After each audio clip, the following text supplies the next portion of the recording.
السلام عليكم ورحمة الله وبركاته. أهلا بكم أصدقائي متابعين قناة تعليم أونلاين.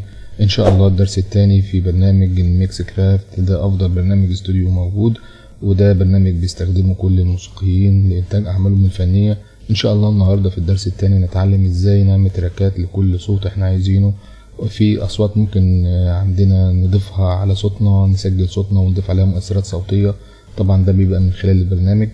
طبعا الموزعين الموسيقيين بيستخدموه، مثلا بيبقى كل تراك، مثلا التراك الاولاني للدرامز، التراك للجيتار، التراك للمطرب، التراك للاورج، وده بيبقى بيشتغلوا بزمن معين، وكل تراك بيبقى ليه زمن معين في مكان معين في العمل، وفي الاخر بيبقى بيظهر بالشكل اللي احنا بنسمعه في المزيكا او في اي عمل اخر.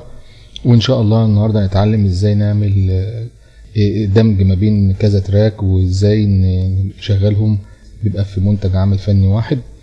طبعا هنستخدم اصوات من الطبيعة مسجلة هنا في البرنامج، زي اصوات المطر مع صوت مثلا الرعد، زي مع صوت عصافير، وهكذا. طبعا حضرتك بقى ممكن تختار الاصوات اللي انت عايزها وتجمعها وتاخدها وتعملها تعملها في عمل فني خاص بحضرتك. بس انا هعرفك ازاي الطريقة تتعمل في البرنامج. طبعا ده اول حاجة، هنا بنيجي على التراك، اي تراك منهم. فشكل البيانو ده هو ده التراك اللي احنا بنختار منه الاصوات المسجلة في البرنامج. طبعا احنا عايزين نعمل زي ده كذا تراك عشان ميبقاش تراك واحد بس. فبنيجي هنا عند التراك وبندوس كليك يمين انسيرت تراك، بنختار تاني اختيار، وده يبقى زي اللي فوق بالظبط كده بنفس الشكل، والتاني كذلك بحسب التراكات اللي احنا عايزينها. مثلا نعمل 2 3 4 بنفس الاسلوب بنفس الطريقة، وبنختار لكل تراك منهم صوت. بنقف هنا بيطلع لنا الشكل ده. بننزل هنا، مثلا هنا في افكت ساوند افكتس، بنختار مثلا اول تراك هيبقى بيردس طيور، نسمعها مع بعض تبقى بالصوت ده. تمام كده التراك الاول خلاص. التراك التاني مثلا هنختار، مثلا ننزل هنا برضو بنختار نفس الاختيار.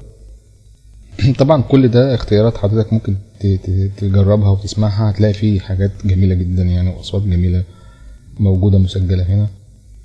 مثلا هنا هنختار مثلا ده صوت الرعد، برق الرعد بنفس الاسلوب ده. ده كده التراك التاني. التراك التالت هنا برضو نفس القصة، بنختار ساوند افكتس، بنختار مثلا عايزين مثلا الصوت ده اللي هو الامطار زي ما حضراتكم سامعين كده بالظبط. الصوت التالت الرابع مثلا هيبقى مثلا هنشوف مع بعض نختار ايه بالظبط. مثلا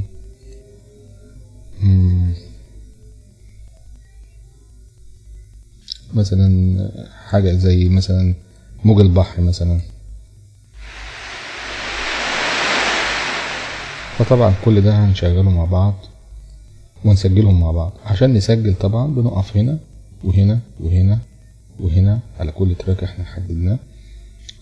تمام. ممكن تعمل كل تراك لوحده، يعني مش شرط يبقى تجمعهم مع بعض وتسجلهم مع بعض. يعني ممكن تسجل كل تراك على شكل واحد ولوحده، خاص لوحده يعني. بعد ما بنعلم هنا على كل العلامة ديت، فبتدوس على الكل وبنطلع هنا الأورج.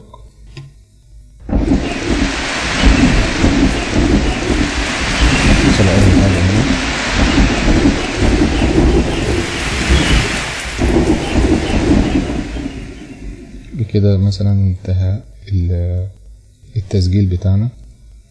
نبدأ نسمع بقى اللي احنا عملناه بالظبط. بنجيب اول التسجيل من هنا، بنقلل نكبر، نشغلهم مع بعض ونشوف العمل صوته عامل ازاي.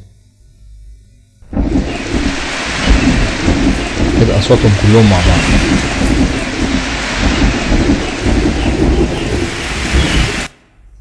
وممكن طبعا نشغل كل صوت لوحده ونسمعه. هنا سولو مثلا، ده التراك الاولاني عايزين نسمعه لوحده، يبقى بالشكل ده كده، ده صوت العصافير. والتاني مثلا ده الرعد، وده الامطار، وده الموج البحر. لو شلناهم كده يبقى كلهم مع بعض. تمام.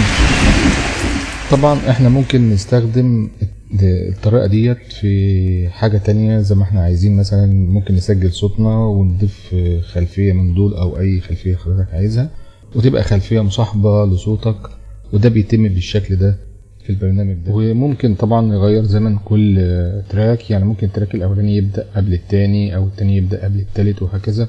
طبعا بنحرك التراك الاولاني، هم لو متجمعين مع بعض احنا هنا من الاختيار ده بندوس على كليك يمين، هنا بنختار الاختيار دوت، وبنسحب التراك اللي احنا عايزينه مثلا بالشكل ده علشان ده يبدأ قبلهم مثلا. وطبعا كل حاجة في زمانها يعني، وهنشوف ايه اللي حصل.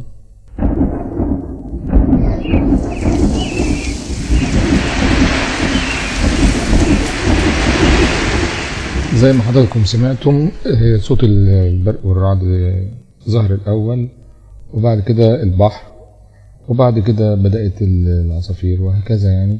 طبعا كل حاجة بتبقى لها زمن معين طبعا، وخصوصا في المزيكا طبعا ده حاجة تانية خالص.